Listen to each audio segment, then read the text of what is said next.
شریف کیوں لائے؟ آپ علیہ السلام کے دنیا میں آنے کا مقصد کیا تھا؟ اللہ نے کیوں بھیجا؟ یہ ہم سب کو معلوم ہونا چاہیے۔ اگر یہ نہیں معلوم ہوگا تو ہم کیسے نبی علیہ السلام کو پہچانیں گے اور کیسے ان کی قدر کریں گے اور کیسے ان کی عظمت اور محبت ہمارے دل میں پیدا ہوگی؟ ہم میں سے اکثر لوگ یہ جانتے ہی نہیں کہ نبی علیہ السلام دنیا میں تشریف کیوں لائے تھے۔ اکثر لوگ نہیں جانتے۔ اگر جانتے ہوتے تو ہم میں سے کوئی ایک بھی نبی علیہ السلام کی مرضی اور منشا کے خلاف زندگی نہیں گزارتا،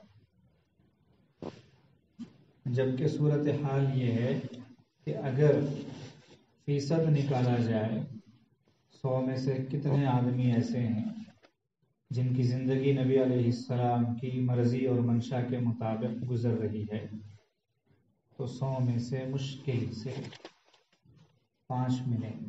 مشکل سے پوری دنیا میں 100 اکٹھے کرو، ان میں سے نکالو فیصد، 5 لوگ مشکل سے ملیں گے، بلکہ 5 بھی ہم نے احتیاطاً زیادہ کہا ہے، اس سے بھی کم نکلیں گے۔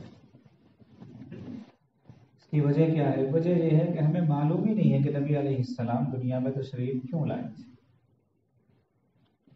اللہ پاک نے اس دنیا کو جینے کے لیے نہیں پیدا کیا۔ ہم لوگ دنیا میں کیوں رہتے ہیں؟ جینے کے لیے۔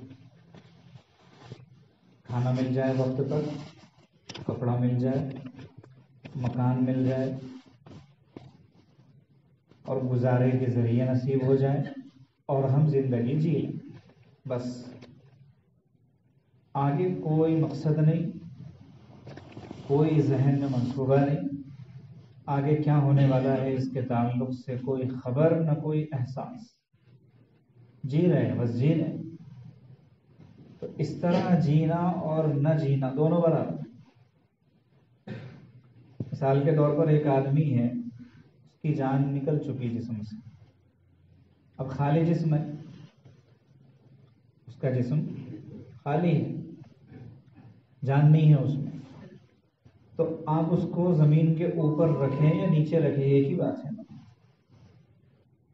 اگر آپ کہیں گے نہیں ان کو زمین کے اوپر رکھیں گے تو وہ جو مر چکا ہے وہ آپ زمین کے اوپر رہ کے کوئی کام کرنے والا نہیں، نہ کسی کو فائدہ پہنچانے والا ہے، نہ کسی کا کام آ سکتا ہو۔ اس لیے اس کو چونکہ وہ بے مصرف ہو گئے، یعنی وہ کسی کام کا نہیں رہا، تو اس کو زمین کے نیچے دفن کر دے۔ ٹھیک اسی طرح ہم لوگوں میں جان ہے، لیکن حقیقت میں ہم اس مردہ کی طرح ہیں،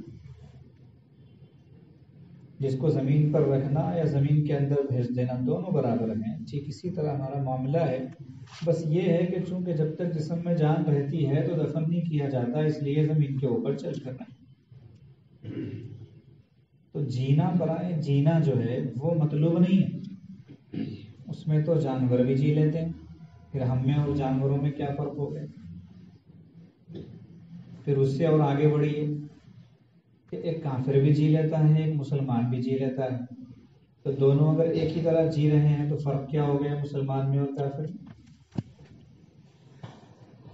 تو ہم میں سے اکثر لوگوں کی زندگی جو ہے برائے زندگی کہ بس جینے کے لیے جی رہے ہیں، چونکہ سانس ہے جسم میں، اس لیے کھانے کی بھی ضرورت ہے، کپڑے کی بھی ضرورت ہے، مکان کی بھی ضرورت ہے۔ جس دن جان نکل جائے گی تو کام ختم ہو جائے گا۔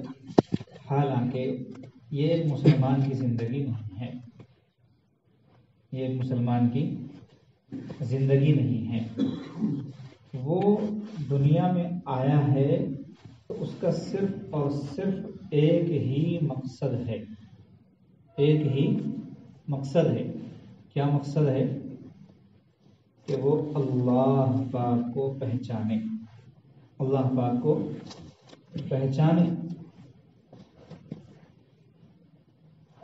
مثال کے طور پر پہچاننے کو اگر سمجھنا ہے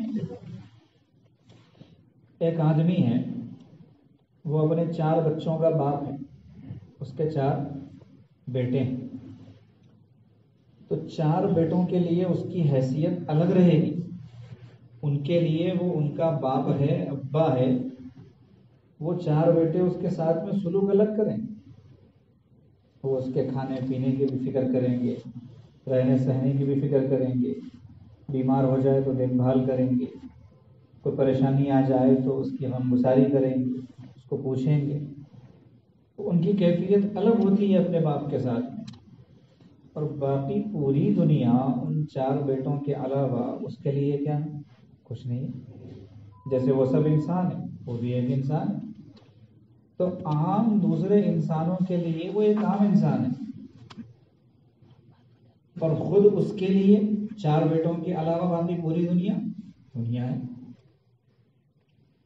تو پوری دنیا کا اس آدمی کے ساتھ اور اس آدمی کا پوری دنیا کے ساتھ کوئی تعلق نہیں ہوتا، 4 بیٹوں کے ساتھ تعلق الگ ہوتا ہے۔ وجہ کیا ہے؟ وجہ یہ ہے کہ باپ کو معرفت ہے، پہچان ہے کہ یہ 4 میرے بیٹے ہیں، اور 4 بیٹوں کو یہ پہچان ہے کہ یہ میرے ابا ہیں، یہ ہمارے باپ۔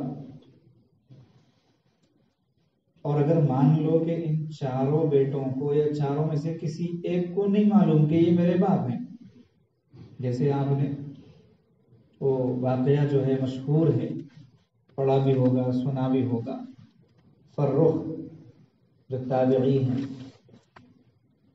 جو 30 سال تک مسلسل گھر چھوڑ کر چلے گئے تھے اللہ کے کلمے کو بلند کرنے کے لیے، اور جب جا رہے تھے تو بچہ ان کا جو ہے وہ دنیا میں آنے والا تھا، پیدا بھی نہیں ہوا تھا ابھی، لیکن جب وہ 30 سال کے بعد واپس ہوئے تو ان کا بچہ بھی 28-29 سال کا جوان ہو چکا تھا۔ اب ظاہر سی بات ہے اس پورے عرصے میں نہ باپ نے بیٹے کو دیکھا نہ بیٹے نے باپ کو، دونوں ایک دوسرے کو پہچانتے ہی نہیں، اور جب فرخ تابعی جو ہے اپنے گھر آئے اور یہ سوچا کہ یہ تو میرا ہی گھر ہے، میرے گھر میں کیوں رک کر اجازت لے کر پوچھ کر جاؤں، تو آگے بڑھنے لگے تو بیٹا نکل کے آیا گھر کے اندر سے اور جھگڑنے لگا باپ سے کہ بڑے میاں کس کی اجازت سے گھر میں داخل ہو رہے ہو، دوسروں کے گھر میں ایسے ہی جانے کا طریقہ ہوتا ہے، دونوں کی تو میں ہونے لگی۔ ماں نے دیکھا دور سے تو ماں نے شوہر کو پہچان لیا، پھر بیٹے سے کہا کہ بیٹے یہ تمہارے ابا ہیں۔ جب بیٹے کو پتا چلا کہ یہی وہ میرے باپ ہیں جو میرے پیدا ہونے سے پہلے اللہ کے لیے چلے گئے تھے سفر پر، اور وہ اب واپس ہوئے ہیں، تو پھر وہ قدموں میں گر پڑا، معافی مانگنے لگا۔ تو جب بیٹے کو باپ کی پہچان ہوئی تو پھر وہ قدموں میں گرا، اور اس سے پہلے تک باپ کا گریبان پکڑ رہا تھا، گلا پکڑ رہا تھا، ان سے لڑائی جھگڑا کر رہا تھا۔ تو معرفت جب باپ کو بیٹے کی اور بیٹے کو باپ کی ہو گئی تو دونوں میں ایک عجیب طرح کے تعلق پیدا ہو گیا ایک دوسرے کو لے کر، اور اس سے پہلے تک نہیں تھا۔ ایسے ہی ہمارے حضرت جی دامت برکاتہم ایک واقعہ سناتے، ایک آدمی تھا بڑا امیر کبیر مالدار خوب پیسے والا، اس نے اپنے گھر کے اوپر جو ہے ایک چوکیدار رکھا، واچ مین۔ اس کا کام یہ تھا کہ وہ گھر کی نگرانی کرے، دیکھ بھال کرے، اور بھی کوئی چھوٹے موٹے کام ہو تو وہ کرے۔ اب یہ روزانہ اس کو جھڑکتا بھڑکتا، گالیاں بھی دیتا، ڈانٹتا، اور حکم دے کر کام کرواتا، پریشان کرتا اس کو، اور وہ بیچارہ روتا دھوتا، بوڑھا آدمی تھا، مرتا کیا نہ کرتا، اس کو 4 پیسے ملتے تھے مہینہ ختم ہونے کے بعد، تو وہ کام کرتا گیا اس کے پاس رہ کر۔ ایک دن وہ بہت رونے لگا وہ بوڑھا، اور روتے روتے اس نے اس نوجوان سے جو اس کا مالک تھا کہا، بیٹا میں ایسا نہیں تھا، میں اچھے گھرانے کا ہوں، کھاتے پیتے گھرانے کا ہوں، ہمارے گھر میں کوئی مزدوری نہیں کی ہے کبھی بھی، یہ تو قسمت کا کھیل ہے کہ آج مجھے یہ دن دیکھنا پڑ رہا ہے۔ پھر اس نے تفصیل سنائی کہ اس کے ساتھ وہ چیز کیسے ہوئی۔ اس تفصیل سے یہ پتا چلا آخر میں جا کر کہ وہ جو بچہ نوجوان اس بوڑھے کا مالک تھا، اس بوڑھے کو گھر پہ رکھ کر تنخواہ دیتا تھا اور یہ بوڑھا اس کے گھر کا چوکیدار تھا، حقیقت میں یہ ماموں تھا اس کا، اور وہ نوجوان اس کا حقیقی بھانجا تھا۔ بعد میں تفصیل پتہ چلی۔ اب وہ نوجوان کو جیسے ہی پتا چلا کہ یہ میرے ماموں ہیں، یہ میری امی کے بھائی ہیں، میری امی اپنے بھائی کو یاد کر کے رو کے دنیا سے چلی گئی، بچھڑ گئے تھے کسی وقت میں۔ اور بعد میں اللہ نے اس کے ماموں کو چوکیدار بنا کے اس کے گھر کا رکھ دیا وہاں پر، لیکن معرفت نہیں تھی، پہچان نہیں۔ اب جیسے ہی پہچان ہوئی تو اس نے اپنے ماموں سے معافی مانگی، پیر پکڑے، ان کو گھر کے اندر لایا، ان کے لیے ایک خاص کمرہ بنا دیا کہ یہ کمرہ آج سے آپ کا رہے گا، ان کو نہلایا دھلایا، اچھے کپڑے ان کو پہنائے، ان سے کہا کہ آپ پہلے دسترخوان پہ بیٹھیے، میں آپ کے بعد بیٹھوں گا۔ اب وہ ان کے ساتھ ماموں جیسا اکرام کرنے لگا کہ ماں کا بھائی۔ یہ کب ہوا؟ جب اس کو معرفت حاصل ہوئی، تب ہوا، پہچان حاصل ہوئی۔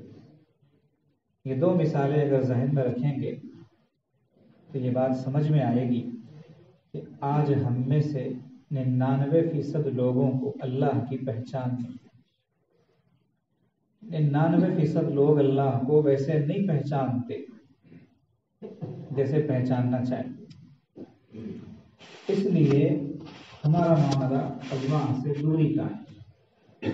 اللہ میں اور ہم میں زمین آسمان کی، بلکہ اس سے کہیں زیادہ بھی دوری ہے۔ بظاہر کہنے کو تو ہم کلمہ پڑھنے والے ہیں، مسلمان ہیں، مسجد میں بھی آ جاتے ہیں، نماز بھی پڑھ لیتے ہیں، عید بقرعید بھی معلوم ہے، رمضان بھی معلوم ہے، تلاوت بھی ٹوٹی پھوٹی کر لیتے ہیں، تسبیح بھی کر لیتے ہیں، لیکن تعلق نہیں ہے اللہ پاک سے۔ اس کی مثال ایسی ہے، کبھی کبھار باپ بیٹے میں انبن ہو جاتی ہے، بنتی نہیں دونوں کی، جمتی نہیں، یہ اس کو دیکھ کے خار کھاتا، وہ اس کو دیکھ کے دور بھاگتا۔ اب ہیں تو باپ بیٹے، کریں گے کیا؟ ایک ہی گھر میں رہتے ہیں، کھانا ایک ہی چولہے پر جو پکتا ہے وہ کھاتے ہیں، ایک ہی چھت کے نیچے سوتے ہیں، لیکن مہینوں مہینوں آپس میں ان کی بات ہی نہیں ہوتی۔ کہنے کو تو اگر بھئی یہ کون ہے، فلاں کا بیٹا ہے کہا جائے، بھئی یہ کون ہے، فلاں کا باپ ہے کہا جائے، لیکن آپس میں کوئی تعلق نہیں۔ ٹھیک اسی طرح ہمارا معاملہ ہے کہ کہنے کو تو ہم عبداللہ ہیں، عبد الرحمن ہیں، عبد الرحیم ہیں، فلاں ہیں، لیکن ہمارا اس اللہ سے، اس رحمان سے، اس رحیم سے دور کبھی کوئی تعلق نہیں۔ اسی دوری کو ختم کرنے اور اسی تعلق کے باوجود بے تعلقی والی جو کیفیت تھی اس کو ختم کرنے کے لیے انبیاء کرام علیہم السلام دنیا میں تشریف لایا کرتے تھے۔ وہ آ کے بتاتے، جیسے قدرت نے ایک موقع پر بتایا نا اس بھانجے کو کہ بھئی یہ تیرے ماموں ہیں، ایسے ہی انبیاء کرام علیہم السلام تعارف کرواتے تھے، بندو یہ تمہارا اللہ ہے، اللہ ایسا ہوتا ہے، اللہ اس کو کہتے ہیں، اللہ تم سے یہ تقاضا کرتا ہے، تم پر اللہ کی عظمت کا یہ تقاضا ہے، محبت کا یہ تقاضا ہے، ایسے کرنا چاہیے، ایسے کرنا چاہیے۔ یہ انبیاء کرام علیہم السلام بتایا کرتے تھے۔ تو پھر ان پر ایمان لانے کے اعتبار سے اور ان کو رد کرنے کے اعتبار سے، ان کی بات کو نہیں ماننے کے اعتبار سے دو گروہ، دو طبقے بن جاتے تھے۔ ایک طبقہ وہ ہوتا جو کہتا ہاں آپ بالکل صحیح کہہ رہے ہیں، آپ کا احسان ہے کہ آپ نے ہمیں اپنے اللہ سے جوڑا اور ہمیں اللہ کا تعارف کروایا، ہم آپ پر ایمان لاتے۔ ایک وہ طبقہ ہوتا تھا۔ دوسرا طبقہ ہوتا تھا وہ کہتا تھا کہ نہیں ہم آپ کو نہیں مانتے، آپ کو کس نے بھیج دیا، کہاں سے بھیج دیا، تم نبی کون سے ہے، کہاں کے نبی ہیں، تم جھوٹ بول رہے ہو، ہم نہیں مانتے، کون سا اللہ کہاں کا۔ یہ ایک گروہ، ایک طبقہ۔ تو جو طبقہ ان کو مانتا تھا، ان پہ ایمان لاتا تھا، اس کو کہتے تھے مسلمان، اور جو طبقہ ان کی نہیں مانتا تھا اس کو کہتے تھے کافر۔ بالکل ابتدا سے، شروعات سے جو ہے آپ کو عاجز بتانے کی کوشش کر رہا ہے، اور بڑی ہی آسان انداز میں، تاکہ بات واضح ہو جائے، اور پھر ہم جب مجلس سے اٹھے تو ہمیں سمجھ میں آئے کہ اب آگے ہمیں کرنا کیا ہے۔ آ رہی بات سمجھ میں؟ اس لیے غور سے سنیے۔ تو وہ جو انبیاء کرام علیہم السلام آئے ان کی تعداد علماء کرام نے یہ بتائی ہے کہ 1.25 لاکھ تھے. آگے پیچھے ہو سکتے ہیں اس میں 1.25 لاکھ. ان میں سب سے پہلے کون تھے؟ آپ میں سے کوئی بتایا؟ بچوں میں سے بتائے کون تھے بھائی سب سے پہلے؟ بچوں میں سے بتاؤ نا، چھوٹے بچے اتنے ہیں جو بتانے کے قابل ہیں ماشاءاللہ. آپ ہی بتا دو. سب سے پہلے اب نبی جو دنیا میں تشریف لائے، میں نبی کا نام پوچھ رہا ہوں، حضرت آدم علیہ نبینا وعلیہ السلام. ہمارے آج کل جو بچے بالغ ہو چکے ہوتے ہیں، جن پر نماز فرض ہو چکی ہوتی ہے، جن پر دین کے احکامات فرض ہو چکے ہوتے ہیں، انہیں بھی نہیں پتا ہوتا اکثر کو کہ پہلے نبی کا نام کیا ہے. آگے بات آئے گی کہ ہم کس قدر خود اپنے ہی گھر سے دور. میں آپ میں سے کسی کو اٹھا کے پوچھوں آپ کا گھر کہاں ہے، تو آپ رہتے بولے گاؤں میں ہیں. آپ یہیں کا وطن ہے، آپ کا یہی وطن ہے، یہیں پیدا ہوئے پلے بڑھے، اور آپ بولیں کہ میرا گھر جو ہے وہ پونا میں ہے. کوئی بولے گا؟ کوئی نہیں بولے گا. یا آپ میں سے کوئی یہ نہیں بولے گا کہ مجھے نہیں معلوم، میں نہیں جانتا، یہ بھی نہیں بولیں گے. سب کو اپنے گھر کا پتہ ہوتا ہے، لیکن سچی بات یہ ہے کہ ہمیں اپنے گھر کا پتہ ہی نہ ایمان کا پتہ، نہ اسلام کا پتہ، نہ اللہ کا پتہ، نہ رسول کا پتہ. سب سے پہلے حضرت آدم علیہ السلام دنیا میں تشریف لائے، اور یہ سلسلہ چلتے چلتے ختم ہوا. اس پر ختم ہوا سیدنا حضرت محمد رسول اللہ صلی اللہ علیہ وسلم کہ نبی علیہ السلام کو اللہ پاک نے اس دنیا میں آخری نبی بنا کر بھیجا. یہیں سے ایک بات یہ بھی یاد رکھیے آپ میں سے ہر ایک کہ اب پوری دنیا میں سے قیامت کی صبح تک کوئی اور نبی پیدا ہونے والا نہیں ہے. نبی علیہ السلام کے بعد جتنے لوگوں نے نبی ہونے کا دعویٰ کیا وہ سارے کے سارے جھوٹے تھے، کذاب تھے، اور آئندہ بھی اگر کوئی دعویٰ کرے گا تو وہ جھوٹا ہوگا. نبی علیہ السلام کے بعد کوئی نبی آنے والے نہیں ہیں. اسی وجہ سے اگر کوئی آدمی یہ قسم کھائے مثال کے طور پر کہ میں قسم کھاتا ہوں کہ میں سارے نبیوں پر ایمان لا چکا، اور میں قسم کھاتا ہوں کہ آئندہ کسی نبی پر ایمان نہیں لاؤں گا، تو اس کی قسم کبھی نہیں ٹوٹے گی، اس لیے کہ کوئی نبی دنیا میں آنے والے ہے ہی. کسی نے کہا کہ میں قسم کھاتا ہوں کہ سارے انبیاء پر ایمان لا چکا، اور میں قسم کھاتا ہوں کہ آئندہ کسی نبی پہ ایمان نہیں لاؤں گا، تو اپنی قسم میں کبھی جھوٹا نہیں ہوگا، اس لیے کہ کوئی نبی قیامت تک آنے والے اب نہیں ہے. نبی علیہ السلام کے بارے میں اللہ نے فرمایا خاتم النبیین، کہ نبیوں کے سلسلے کو ختم کرنے والے. مہر لگ گئی، بس یہ آخری تھے، اب ان کے بعد کوئی نہیں آئے. تو آخر میں نبی علیہ السلام دنیا میں تشریف لائے. کس لیے تشریف لائے؟ اسی لیے جس لیے آپ علیہ السلام سے پہلے سوالات آ چکے تھے کہ اللہ کے بندوں کو اللہ سے جوڑنے کے لیے. یہ بنیادی کام ہوتا ہے انبیاء کرام علیہ السلام کا، اس کو ذہن میں رکھیے کہ اللہ کے بندوں کو اللہ سے جوڑنا یہ بنیادی کام ہوتا ہے. اسی لیے نبی علیہ السلام کی زندگی اٹھا کے دیکھیے، اور بھی دیگر انبیاء کرام علیہ السلام کی زندگی، ان کو ماننے والوں میں آپ کو ایک بھی ایسا نہیں ملے گا جس کا تعلق اللہ سے کمزور، جس کا تعلق اللہ سے کمزور ہو، آپ کو ایک بھی نہیں ملے گا. سارے کے سارے ایک سے بڑھ کر ایک اللہ کے ولی، اللہ کے دوست، اللہ کی محبت سے اپنے دلوں کو آباد رکھنے والے، اللہ کی یاد میں دن رات گزارنے والے، اور ہمیشہ اللہ اللہ اللہ کرنے والے تھے. سارے کے سارے نبی جتنے بھی آئے سب کے ماننے والوں کا یہی حال تھا.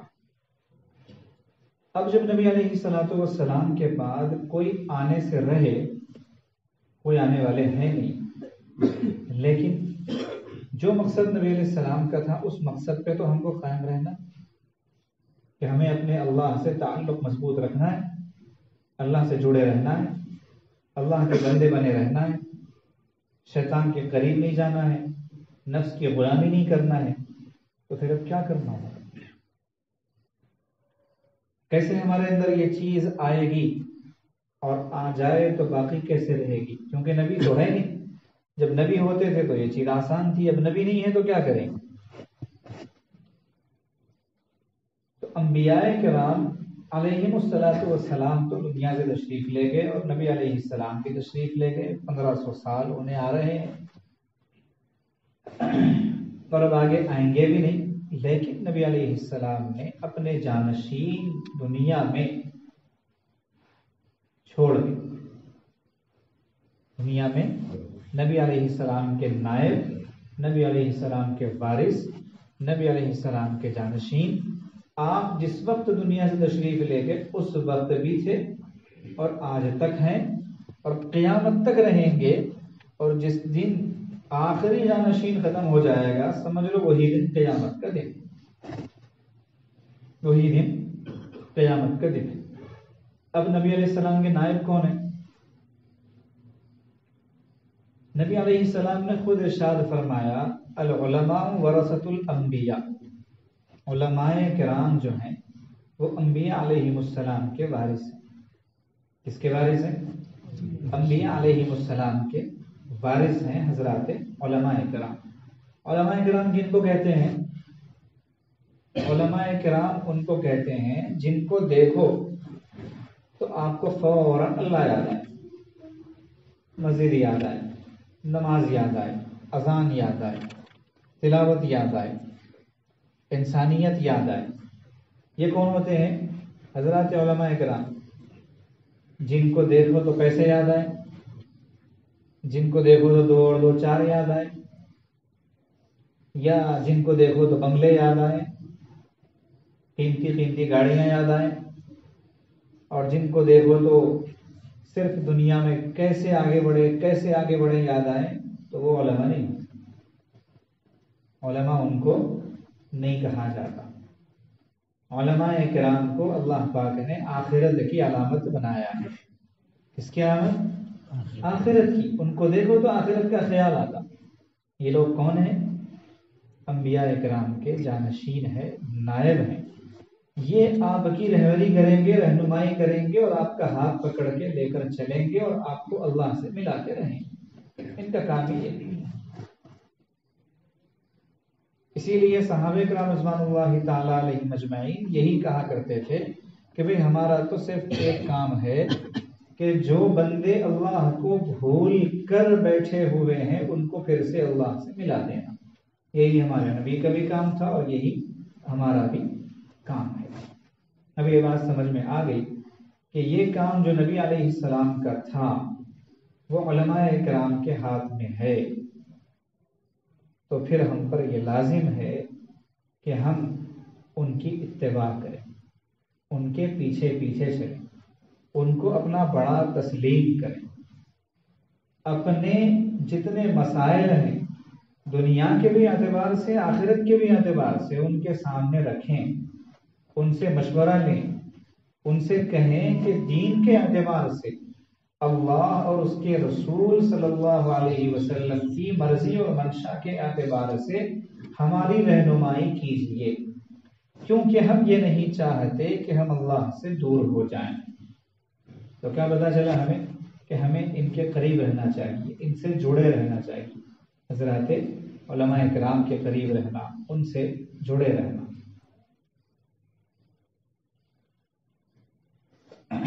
یہ بنیادی بات تھی. پھر آگے یہ مسئلہ ہوا کہ جب ہم علماء کرام سے دور ہوئے نا، جو دین کے رہنما تھے، رہبر تھے، ان سے دور ہوئے، تو آپ کو معلوم ہے کہ وہ بکری جو ریوڑ سے الگ ہو جاتی ہے، گلے سے الگ ہو جاتی ہے، اس پہ کون حملہ کرتا؟ کون پیچھے بھاگتا اس کے؟ بھیڑیا۔ بھیڑیا تو تاک میں رہتا اور وہ دیکھتے رہتا کہ کون سی بکری الگ ہوتی ہے ریوڑ سے، بس اسی پہ حملہ کرنا ہے۔ تو ہم میں سے جتنے دین کے رہنماؤں سے اور دین کے رہبروں سے الگ ہوتے گئے، ہم میں سے ہر ایک پر ایک ایک بھیڑیا نہیں، کئی کئی بھیڑیے حملہ کرتے چلے۔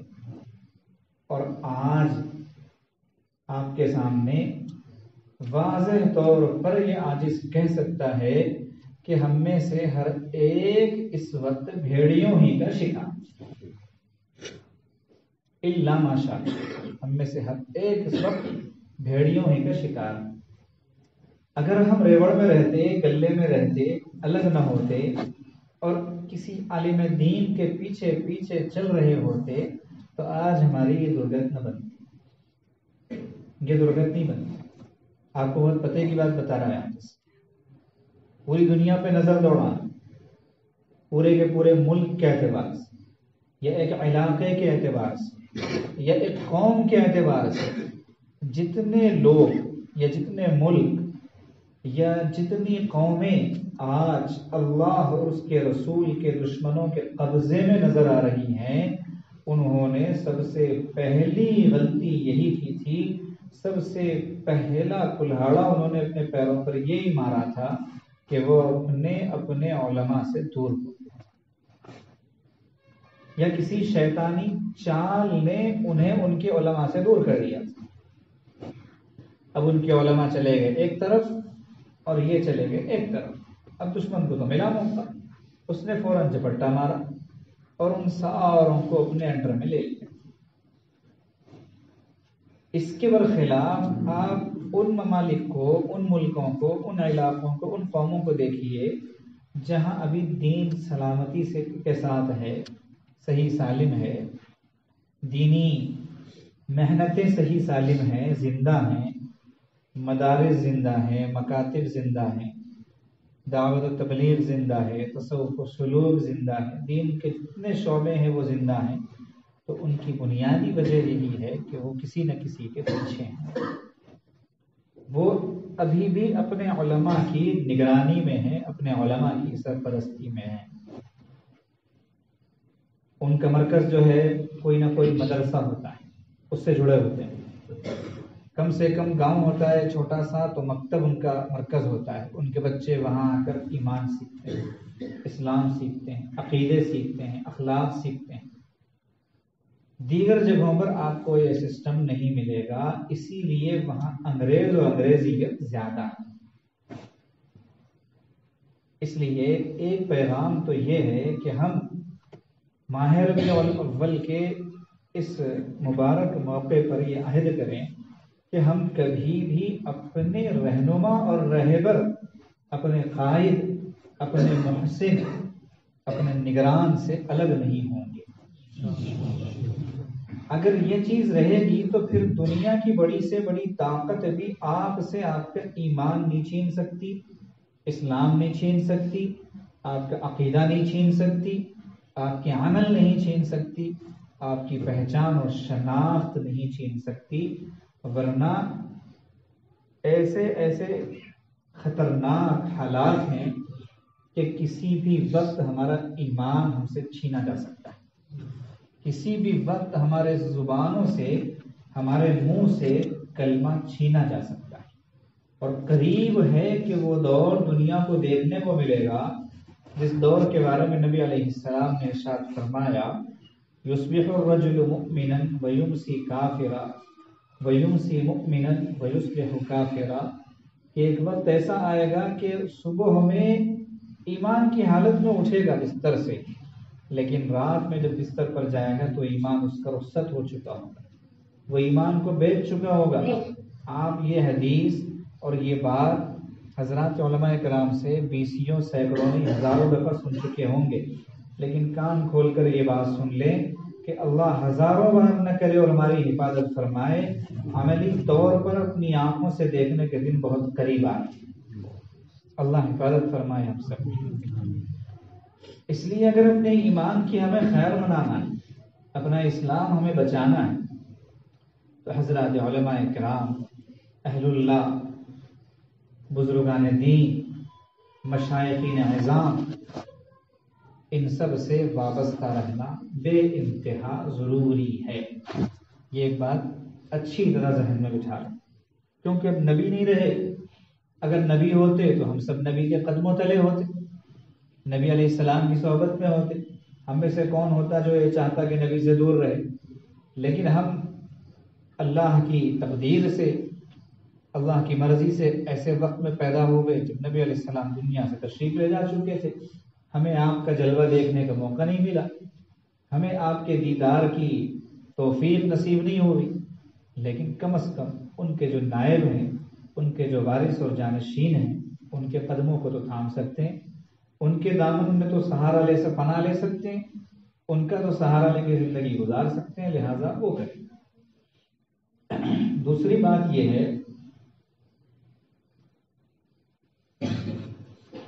کہ نبی علیہ السلام سے سچی اور پکی محبت کی پہلی علامت یہ ہے کہ میں سر سے لے کر پیر تک نبی علیہ السلام کے رنگ میں رنگا ہوا ہوں۔ یہ سچی اور پکی محبت کی پہلی علامت۔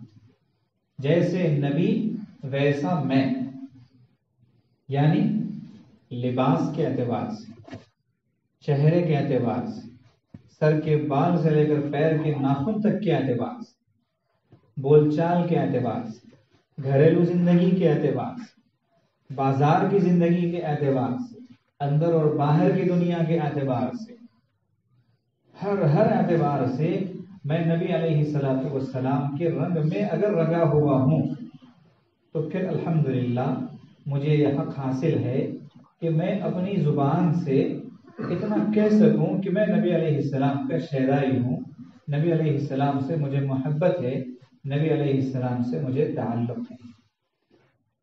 خود نبی علیہ السلام نے یہ ارشاد فرمایا، لا یؤمن احدکم، تم میں سے کوئی اس وقت تک مومن نہیں ہو سکتا حتی یکون ہواہ، یہاں تک کہ اس کی پوری زندگی، ہوا کا مطلب یہ ہے کہ ہماری اپنی پوری زندگی جو ہم گزار رہے ہیں اللہ کی مرضی سے ہٹ کر اپنی مرضی کے مطابق، نبی علیہ السلام فرما رہے ہیں تبعا لما جئت بہ، میری منشا کے مطابق ہو جائے، میں جیسے کہتا ہوں ویسی ہو جائے، میں جیسے بتاتا ہوں ویسی ہو جائے تمہاری اپنی زندگی، تو پھر تم لوگ اس وقت مومن کہلانے کے حقدار ہو، ایمان والے کہلانے کے حقدار ہو، اس سے پہلے نہیں۔ اب سوچ لیں ہم میں سے کتنے لوگ ہیں جو یہ کہہ سکتے ہیں کہ ہاں میں مومن ہوں۔ ہر ایک سوچ لے اپنی انفرادی زندگی، ذاتی زندگی، اجتماعی زندگی، گھریلو زندگی، دوست احباب کے ساتھ زندگی، رشتہ داروں کے ساتھ زندگی، ہر اعتبار سے غور کر کے خود ہی فیصلہ کر لے کہ میں ایمان والا ہوں نبی علیہ السلام کے نزدیک یا نہیں۔ میرا لباس سنت کے مطابق ہے، میرا اٹھنا بیٹھنا سنت کے مطابق ہے، میں اپنی پوری زندگی سنت کے مطابق گزارنے کی کوشش کرتا ہوں، لیکن میں ساتھ میں ایک تاجر ہوں اور اپنی تجارت بغیر جھوٹ کے نہیں کرتا، میں اپنی تجارت بغیر دھوکے کے نہیں کرتا، میں اپنی تجارت بغیر سود کے نہیں کرتا، تو میں مومن ہی نہیں ہوا نبی علیہ السلام کے نزدیک۔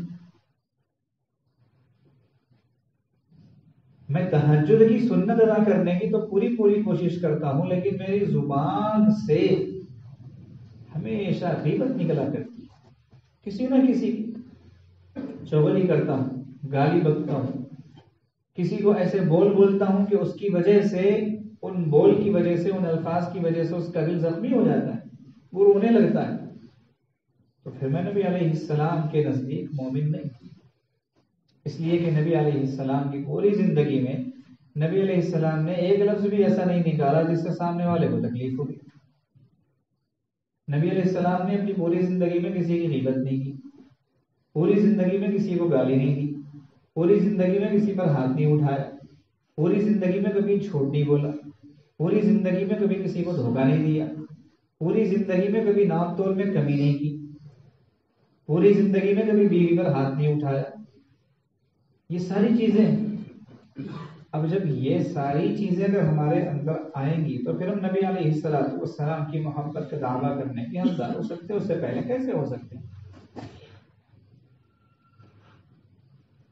دیکھو اللہ کی جو ذات ہے اور نبی علیہ السلام کی جو ذات ہے، ان دونوں کو ہم میں سے کسی سے بھی کوئی سروکار نہیں، کسی سے بھی۔ اللہ کی جو عظمت اس دن تھی، اس وقت تھی جب یہ دنیا تھی، نہ دنیا کا نام و نشان تھا، نہ ہم میں سے کوئی تھا، نہ آدم تھے، نہ جنات، نہ انسان، نہ چرند، نہ پرند، کوئی نہیں تھے۔ تب بھی اللہ وہی اللہ تھے، اتنے ہی بڑے اللہ تھے جتنے آج ہیں، اور جب قیامت کے دن سب ختم ہو جائے گا تو وہی اللہ رہیں گے اور اتنے ہی بڑے رہیں گے جتنے کل تھے اور آج ہیں۔ آئی بات سمجھ میں؟ ٹھیک اسی طریقے سے نبی علیہ السلام کو بھی اللہ نے جو مقام و مرتبہ آپ کے دنیا میں تشریف لانے سے پہلے دے دیا تھا، قیامت کی صبح تک وہی رہے گا۔ ہماری وجہ سے نبی علیہ السلام کی عظمت میں اور بڑائی میں کسی قسم کا کوئی اضافہ نہیں ہو رہا، کہ ہم میں سے جتنے لوگ ایمان لاتے چلے جائیں گے نبی علیہ السلام کو نعوذ باللہ نمبر ملتے چلے جائیں گے، ایسی بات بالکل نہیں۔ نبی علیہ السلام کا درجہ اللہ کے نزدیک بڑھتا چلا جائے گا، ایسی بات بالکل نہیں۔ یہ بات اگر سمجھ میں آ گئی تو یہ سمجھو کہ اگر کوئی آج کے دور میں اللہ کو گالی بھی دیتا ہے تو فرق پڑنے والا نہیں ہے، اللہ کوئی فرق پڑنے والا نہیں۔ ایسے ہی آج کے دور میں نبی علیہ السلام کی شان میں بھی گستاخی کرتا ہے تو نبی علیہ السلام کو بھی فرق پڑنے والا نہیں، بلکہ یہ ممکن ہے اور یقینی بات ہے کہ اللہ پاک گستاخوں کی ایک ایک گستاخی کے بدلے نبی علیہ السلام کے کروڑہ کروڑ درجے بڑھاتے چلے جائیں، لیکن کمی تو بالکل بھی ہونے والی نہیں۔ اچھا، نہ اسلام میں کوئی کمی آنے والی ہے، نہ مسلمانوں کی عظمت میں کوئی کمی آنے والی ہے، نہ قرآن پاک کے نمبر گھٹنے والے ہیں، نہ مسجدوں کے نمبر کم ہونے والے ہیں، کچھ بھی ہونے والا نہیں ہے۔ دیوانے اگر کتنا ہی پکار لیں، کتنی ہی چیخ پکار کریں، کتنا ہی سر پیٹیں، ایک بات ہمیشہ یاد رکھنا کہ پتھر چھوٹے بچے اس درخت کو مارتے ہیں جس پہ انہیں پھل نظر آتا ہے۔ بغیر پھل والے درخت کو پتھر مارتے ہوئے کسی بچے کو آپ نے دیکھا؟ یوں ہی وہ کھیل کھیلنے کے لیے اگر پتھر مار رہا ہو تو الگ چیز ہے، لیکن پتھر وہیں جاتا ہے جس درخت پر پھل ہوتا ہے۔ تو نبی علیہ السلام کی شان میں اگر گستاخی ہو تو ہمیں یوں سمجھنا چاہیے کہ نبی علیہ السلام کی شان اتنی بڑی ہے کہ آپ کے ساتھ گستاخی ہو رہی، دوسروں کی شان اتنی بڑی ہے بھی نہیں کہ گستاخی ہو۔ یہ سوچ لیں گے تو ہمیں اطمینان و آرام مل جائے گا۔ اور جہاں تک ان گستاخوں کا معاملہ ہے، اللہ کا ایک معاملہ ہے۔ مشائخ نے ایک بات ارشاد فرمائی ہے کہ اللہ پاک جس بندے کو ذلیل فرمانا چاہتے ہیں، کیا فرمانا چاہتے ہیں؟ ذلیل کا مطلب کیا ہوتا ہے؟ دھوبی کا گدھا، گھر کا نہ گھاٹ کا، یہ ذلیل کی تعریف ہے، کسی کام کا نہیں رہتا۔ بھی گدھا ہے، کم سے کم وہ کام تو آنا چاہیے نا، وہ بھی کام نہیں آ رہا ہے تو وہ اس کے گدھے ہونے میں اور بڑھوتری ہو، دوسرے گدھوں سے بھی بدتر ہو گیا، تو کسی کام کا نہیں۔ تو جب کسی کو ایسا گدھا بنانا چاہتے ہیں نا اللہ کہ نہ دھوبی کا گدھا، نہ گھر کا، نہ گھاٹ کا، تو مشائخ فرماتے ہیں اس کو اللہ تعالیٰ اپنے پیاروں کے پیچھے لگا دیتے ہیں۔ جو اللہ کے محبوب ہوتے ہیں نا، پیارے، ان کے پیچھے لگ جاتے، وہ ان کے پیچھے لگ کر ان کو برا بھلا بولتے، ان کو گالی دیتے، ان کو کبھی کچھ بولتے کبھی کچھ بولتے، جس کے نتیجے میں ہوتا یہ کہ وہ اور گدھے بنتے چلے جاتے۔ خون کے آنسو نکلنے چاہیے ہمیں یہ سوچ کر ایک شخص کے بارے میں کہ اس کی ہدایت کی امید تھی، لیکن اس نے نبی علیہ السلام کی ذات اقدس پر کیچڑ اچھالنے کی ناپاک کوشش کر کے اپنے آپ کو ایسا برباد کیا کہ شاید اس سے ایمان نصیب نہیں ہو سکتا۔ کیونکہ جیسے نبی علیہ السلام کی شان میں گستاخی کرنے پر بے ایمان مزید بے ایمان ہو جاتا ہے، ایسے ہی ایمان والے سے اگر کبھی گستاخی ہو جائے تو وہ مرتد ہو جاتا ہے، دین سے نکل جاتا ہے۔ نبی علیہ السلام کی شان میں ہلکی سی گستاخی بظاہر وہ بھی ایمان سے باہر کر دیتی ہے۔ مثال کے طور پر کسی نے نوجوان بچے کو دیکھا کہ وہ داڑھی رکھا ہوا ہے، اس کے چہرے پر نور برس رہا ہے، اب اس نے اس کو کہا کہ یہ عمر میں داڑھی کی کیا ضرورت ہے، ابھی تو دنیا کیا دیکھی ہے تم نے، ابھی بہت کچھ دیکھنا ہے، اچھی نہیں لگ رہی چہرے پر۔ علماء نے لکھا ہے کہ ایسے شخص کو دوبارہ کلمہ پڑھنا چاہیے۔ آج ہمارے گھروں کی کتنی عورتیں، نوجوان مرد جب داڑھی رکھنا چاہتے ہیں تو ان کو ایسے ہی الفاظ کہتی ہیں، کیا ابھی سے مجھے بڈھے کی بیوی بنانا چاہ رہے کیا، ایسا کہتی ہے خواتین جو دین سے دور ہوتی ہیں۔ جو خاتون اس طرح کے الفاظ استعمال کرتی ہے اس پر لازم ہے کہ وہ دوبارہ کلمہ پڑھے۔ ہم نے کتنے گستاخ رسول ہیں ہمیں خود نہیں پتا۔ جو دین سے دور ہے، ایمان سے دور ہے، وہ نبی کی شان میں گستاخی کر رہا ہے۔ اللہ کے نبی کو کوئی فرق پڑنے والا نہیں، اور اللہ کے نبی کل اس سے پوچھنے والے بھی نہیں ہیں کہ تو نے میری ذات کے ساتھ میں کھلواڑ کیوں کیا، میرے نام کو بدنام کرنے کی کوشش کیوں کی، مجھے ایسے کیوں کہا، ویسے کیوں۔ نبی علیہ السلام اس کو پوچھنے والے بھی نہیں، وہ تو گیا پتہ نہیں کہاں گیا۔ لیکن آپ سے پوچھیں گے، مجھ سے پوچھیں گے کہ تجھے کیا ہو گیا تھا کہ میری محبت کے نعرے لگاتے ہوئے اور میری محبت کا دم بھرتے ہوئے روزانہ صبح اٹھ کر میری سنت کو ذبح کر رہا تھا، کیا ہو گیا تھا تجھے؟ پوچھیں گے نبی علیہ السلام۔ اگر ہمارا حال حلیہ سنت کا نہیں رہے گا تو کل نبی علیہ السلام ہمیں پہچاننے سے انکار کر دیں گے۔ کتنی بڑی محرومی کی بات ہے کہ نبی علیہ السلام ہمیں پہچاننے سے انکار کر دیں، کتنی بڑی محرومی کی بات ہے۔ تو اس گستاخ سے زیادہ ہمیں اپنی گستاخیوں کے بارے میں سوچنے کی ضرورت ہے، لیکن اس طرف کسی کی توجہ جاتی بھی نہ بولا جاتا نہ سنا جاتا۔ اسی لیے ہم اس گستاخ کے لیے کمنٹ کر کے یا اس کے لیے مثال کے طور پر اگر کوئی ذلت کی علامت بنائی گئی ہو تو اس کو ووٹ دیتے ہوئے فلاں کرتے ہوئے یہ سمجھتے ہیں کہ ہم نے محبت کا حق ادا کر دیا۔ بے شک آپ نے ایک امتی ہونے کا فرض ادا کیا، حق تو بہت دور کی بات ہے، اور بے شک اس کا بھی امکان ہے اور امید ہے کہ یہ چیز کل قیامت کے دن مغفرت کا ذریعہ بنے گی انشاءاللہ۔ لیکن اس سے کہیں زیادہ فکر اس کی ضروری ہے کہ ہم اپنے عمل سے، اپنی حالت سے، اپنی اٹھک بیٹھک سے، اپنی روزمرہ کی زندگی سے جو نبی علیہ السلام کی شان میں گستاخی کر رہے ہیں اس سے اپنے آپ کو دور رکھیں۔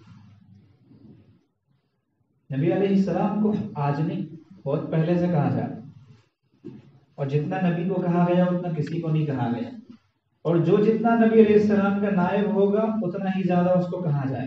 یہ بات ہے، اللہ کی شان ہے، اللہ کا نظام ہے۔ جتنا انبیاء سنے کوئی نہیں سنا دنیا، اور جتنا انبیاء کو برا کہا گیا کسی کو برا نہیں کہا گیا دنیا۔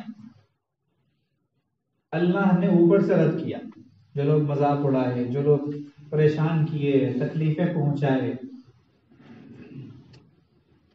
دنیا میں نبی علیہ السلام کو یہ کہا گیا کہ نعوذ باللہ تم جھوٹے ہو، اسی لیے تمہاری وہ نسل رہتی نہیں دنیا میں، تمہاری نسل نہیں رہے گی تو تمہارا کیا کلمہ رہے گا، تمہارا کیا دین رہے گا، کون یاد کرے گا تم کو۔ یہ تانا دیا کافروں نے، تو انا اعطیناک الکوثر اللہ پاک نے نازل۔ اور نبی علیہ السلام کے نام کو ایسا زندہ کیا کہ اللہ کے نام کے بعد نبی علیہ السلام کے نام صبح قیامت تک زندہ ہے اور چلتا رہے گا۔ اور جو مذاق اڑانے والے تھے، گستاخی کرنے والے تھے، ان کے تعلق سے اللہ نے خود کہا کہ میرے محبوب انا کفیناک المستہزئین، جو آپ کو پریشان کر رہے، جو آپ کا مذاق اڑا رہے، جو آپ کو تکلیف دے رہے نا، آپ فکر مت کیجیے، میں دیکھ لوں گا۔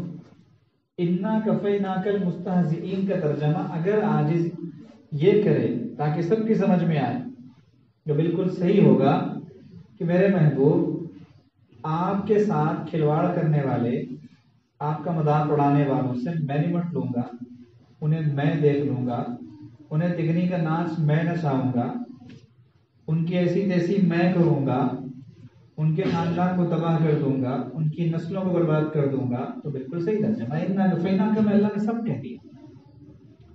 اب جب نبی علیہ السلام کو خطاب کر کے اللہ نے یہ کہا ہے تو ہمیں کچھ کرنے کی ضرورت ہی نہیں.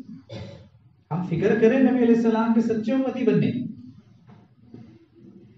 دنیا احتجاج کر رہی ہو اور دوسرے لوگ جو ایمان والے نہیں ہوں وہ سوشل میڈیا پر انہیں دیکھیں، ان میں سے کسی کا لباس فلاں کے جیسا، کسی کا چہرہ فلاں کے جیسا، کسی کے ہاتھ پہ ٹیٹو بنا ہوا فلاں کی نقل میں، کسی کا جوتا فلاں کے جیسا، اور سب نعرے لگا رہے ہیں محمد رسول اللہ صلی اللہ علیہ وسلم کی محبت میں.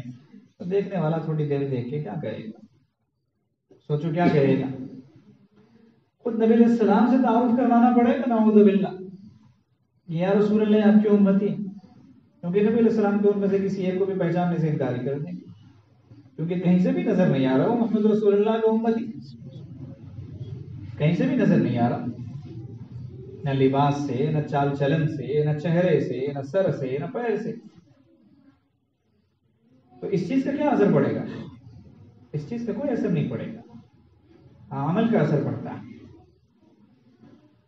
نبی سے سچی محبت کرنے والا غیر بھی مان جائے گا اس کو، جو کل تک داڑھی نہیں رکھتا تھا اور پھر داڑھی رکھنے والا بن گیا.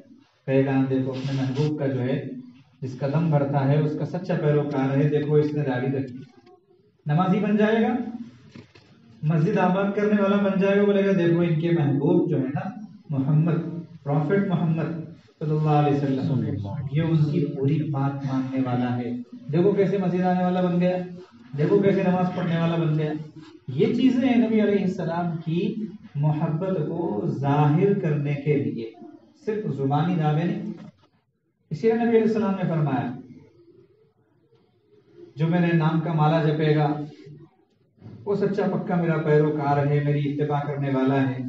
نہیں، خود اللہ نے اوپر سے کہلوایا نبی علیہ السلام سے، قل، اے نبی علیہ السلام اعلان کیجئے. کیا اعلان کیجئے؟ ان کنتم تحبون اللہ، تم اللہ سے محبت کرنا چاہتے ہو نا، اللہ سے محبت کرنا چاہتے ہو، فاتبعونی، آسان راستہ ہے، میری مانو، میرے پیچھے پیچھے چلو، میری بات مان کے چلو. یحببکم اللہ، اللہ تمہیں خود محبوب بنا لے گا. تمہیں اللہ سے محبت کرنے کی ضرورت ہی نہیں، اللہ تم سے محبت کرنے لگیں گے. ایک ہی شرط ہے، اتبعونی، میرے پیچھے پیچھے چلو. تو نبی علیہ السلام کی اتباع، اتباع کا مطلب جیسے نبی علیہ السلام کے سر کے بال ویسے میرے سر کے بال، جیسے نبی علیہ السلام کا لباس ویسے میرا لباس، جیسے نبی علیہ السلام کا چلنا ویسے میرا چلنا. ایک ایک قول میں اور ایک ایک عمل میں نبی علیہ السلام کی اتباع، یہ ہے سچی محبت. ایک صحابی تھے، ان کے گھنگریالے بال تھے، بال جو ہے ایسے ملے ملے ہوتے ہیں کسی کے سر کے، بعض ممالک کے لوگوں کے ہوتے ہیں، تو ان میں مانگ نہیں نکلتی. نبی علیہ السلام بیچ کی مانگ نکالا کرتے تھے، بلکہ محدثین نے لکھا ہے کہ خود بخود نبی علیہ السلام کی مانگ جو ہے وہ نکل جایا کرتی. زلف رکھا کرتے تھے آپ علیہ السلام. اب جب ان کی مانگ نہیں نکل رہی تھی تو وہ ایک جگہ سے گزر رہے تھے تو ان کو گرم گرم سیخ نظر آئی، سلاخ جو ہوتی ہے لوہے کی وہ نظر آئی گرم گرم. وہ لیے اور اپنے سر کے پیچھے سے ایسے سامنے تک لائے، تو وہ گرم گرم سلاخ جو ہے جب ان کے سر پہ پڑی تو ایک لکیر بن گئی پیچھے سے سامنے.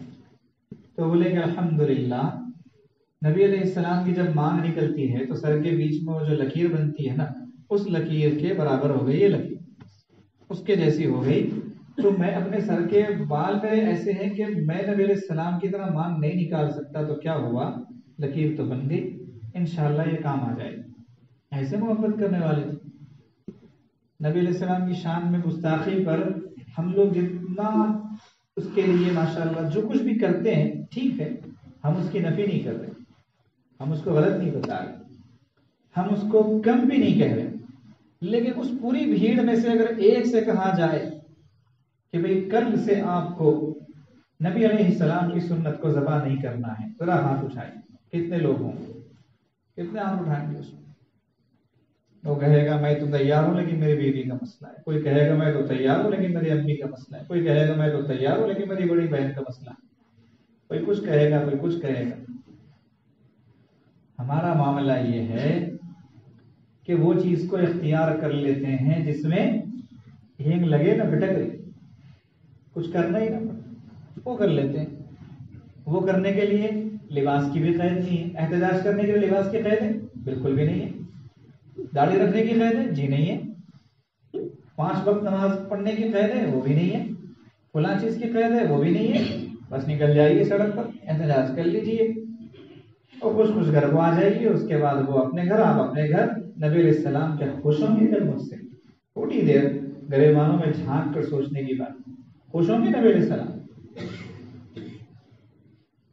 ہم میں سے کتنے لوگ ہیں جو نماز کی پابندی نہیں کرنے کی وجہ سے ہفتوں وضو ہی نہیں کرتے، اور نبی علیہ السلام کے بارے میں حدیث مبارکہ میں ہے کل قیامت کے دن آپ علیہ السلام اپنی امت کو آثار وضو سے پہچانیں گے، وضو کی علامتوں سے، یعنی جو لوگ وضو کرنے والے ہوں گے کل قیامت کے دن ان کے چہرے چمک رہے ہوں گے، ان کے ہاتھ چمک رہے ہوں گے، ان کے پیر چمک رہے ہوں گے، تو جو ایک انوکھی قسم کی روشنی آئے گی نا چہرے سے، آنکھوں سے، ہاتھوں سے اور پیروں سے، اس کو دیکھ کے نبی علیہ السلام فرمائیں گے کہ یہ وضو کرنے والا، یہ میرا امت۔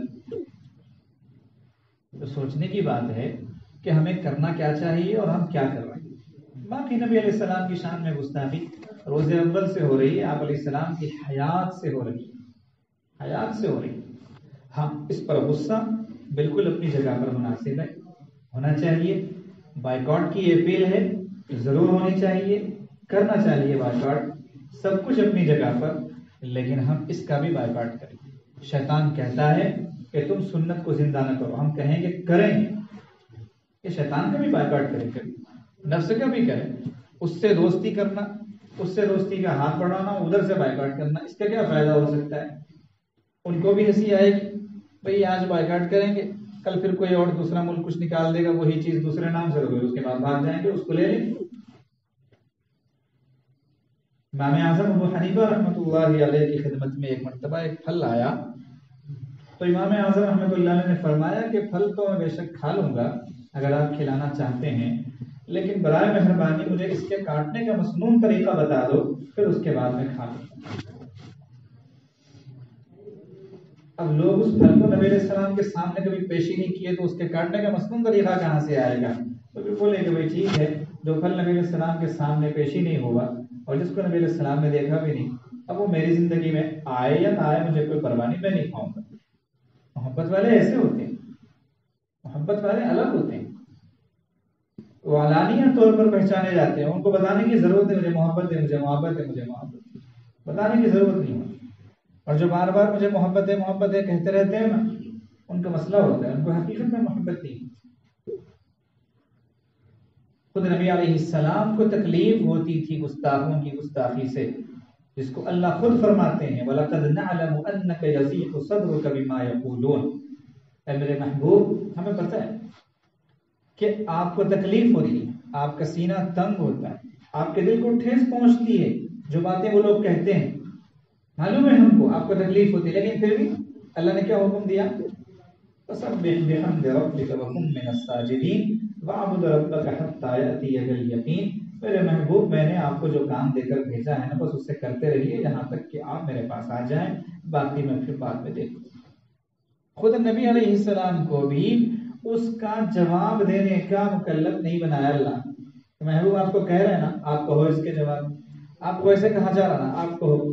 یاد رکھو نبی علیہ السلام سے لے کر آج تک دنیا اللہ کے محبوب اور مقبول بندوں کو جو کہتی رہتی ہے اس کے جوابات اگر وہ دینے بیٹھ جائیں تو ایمان نہ بچے دنیا میں، اسلام نہ بچے دنیا میں۔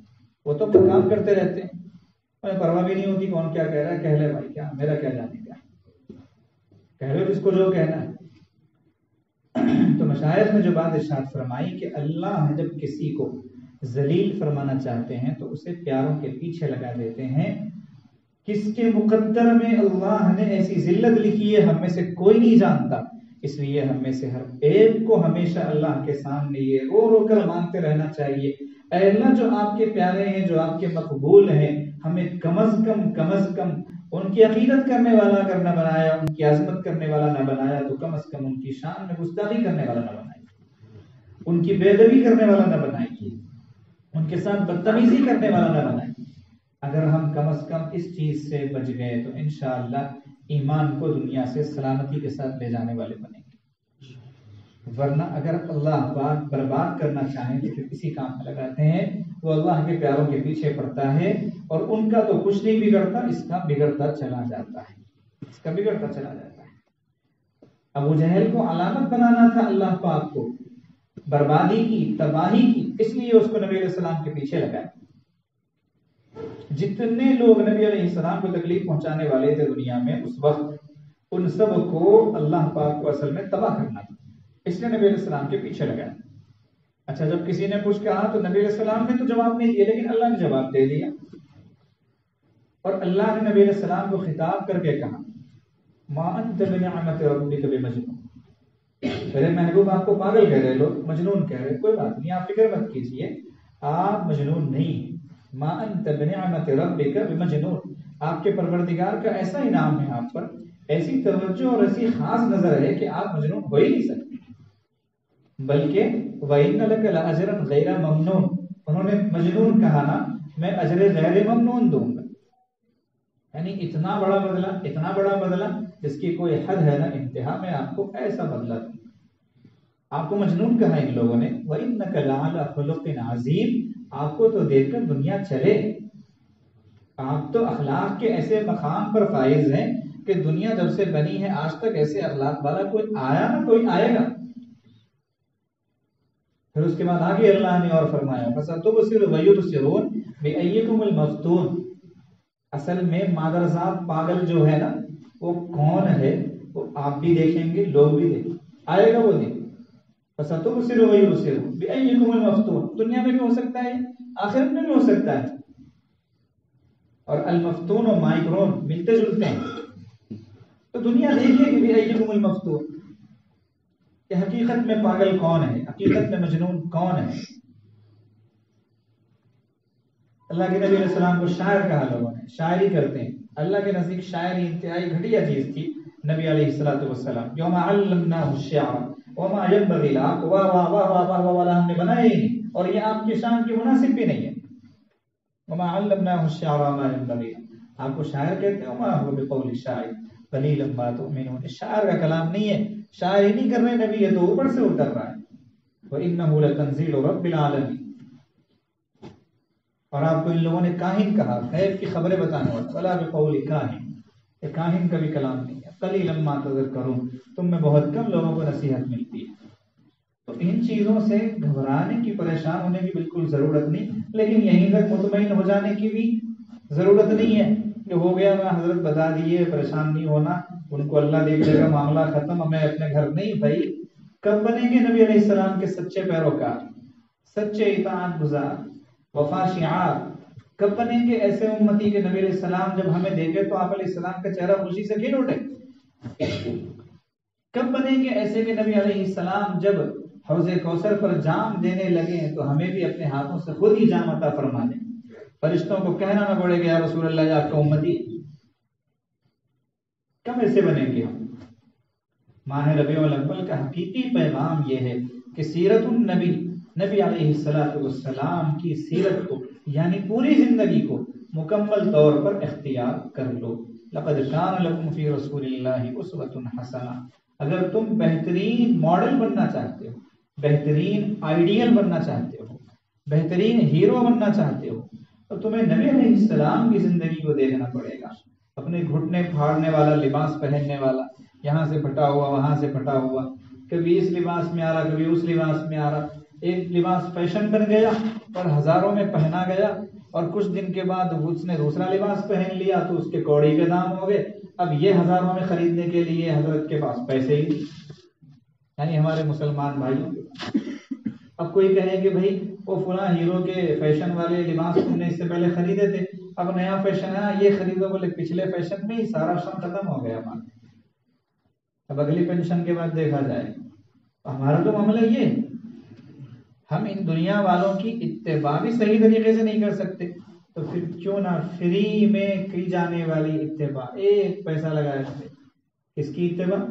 نبی علیہ السلام کی، وہ کرنے والے بچے، غریب بھی کر سکتا ہے، امیر بھی کر سکتا ہے، عالم بھی کر سکتا ہے، جاہلی بھی کر سکتا ہے، گاؤں والا بھی کر سکتا ہے، شہر والا بھی کر سکتا ہے، صحت مند بھی کر سکتا ہے، بیمار بھی کر سکتا ہے، جوان بھی کر سکتا، بوڑھا بھی کر سکتا، مرد بھی کر سکتا، عورت بھی کر سکتا۔ اتنا آسان کوئی آئیڈیل اور کوئی ماڈل ہمارے لیے ہو سکتا ہے؟ جتنے لوگ دنیا میں ماڈل سمجھے جاتے ہیں ان کی کوئی ایک اگر اتباع کر سکتے دوسرا نہیں کر سکتا۔ جتنے مرد ہیرو ہیں عورتیں ان کے پیچھے چل سکتی نہیں، جتنی اس فیلڈ کی عورتیں ہیں اس شعبے کی ان کے پیچھے مرد جا سکتے ہیں نہیں جا سکتے، خراب بھی لگے گا۔ ایسے ہی جو جوان ہے بوڑھا اس کی نقل کر سکتا نہیں کر سکتا، ان میں جو بوڑھا ہے جوان اس کی نقل کر سکتا نہیں کر سکتا۔ یہ مٹی سے بننے والے اور مٹی میں گل جانے اور سڑ جانے والے، جن کا نہ خدا سے واسطہ نہ خدا کے رسول سے واسطہ، ان کو اپنا امام بنا کر، ان کو اپنا بڑا بنا کر کل قیامت کے دن نبی علیہ السلام کو ہم شرمندہ کرنے والے نہ بنیں۔ کل نبی علیہ السلام کو اللہ کے سامنے سر جھکانے والا نہ بنائے، سر اٹھانے والا بنائے۔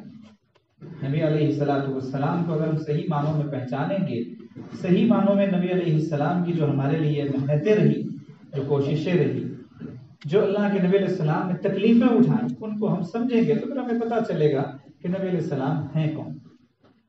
تو پہلے جو بات عرض کی گئی بیان کے شروع میں کہ اللہ سے صحیح معنوں میں تعلق پیدا کرنا، صحیح معنوں میں اللہ کو پہچاننا اور اللہ کے بندے بننا، اس کے لیے انبیاء کرام دنیا میں آتے تھے اور نبی علیہ السلام تک آئے، اور نبی علیہ السلام بھی اسی کو لے کر دنیا میں آئے۔ اس کی طرف ہم توجہ کریں۔ آج ہم میں سے 99% لوگ اللہ سے دور ہیں، اللہ سے دور ہیں۔ اللہ کرے کہ ہم میں سے ہر ایک اللہ سے قریب ہونے والا بنے، اللہ کا صحیح معنوں میں تعلق رکھنے والا بنے، اللہ سے صحیح معنوں میں محبت رکھنے والا بن جائے، اور صحیح معنوں میں اللہ کا بندہ بن کر دنیا سے جانے والا بن جائے۔ اللہ پاک ہم سب کو اپنے فضل و کرم سے عمل کی توفیق عطا فرمائے، نسبت کے نور سے ہم سب کے قلوب کو منور فرمائے۔ آمین۔ وآخر دعوانا ان الحمد للہ رب العالمین۔ اس وقت توبہ کی کلمات پڑھ لیں۔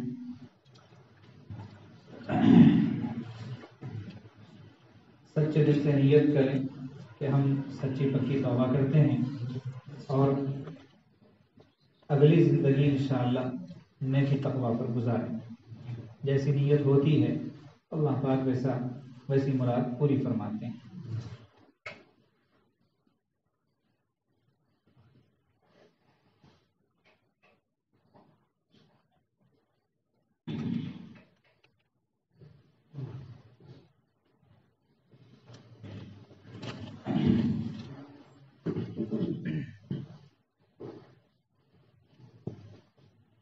الحمدللہ وکفی وسلام علی عبادہ الذین اصطفی، اما بعد۔ پڑھیے بسم اللہ الرحمن الرحیم۔ بسم اللہ الرحمن الرحیم۔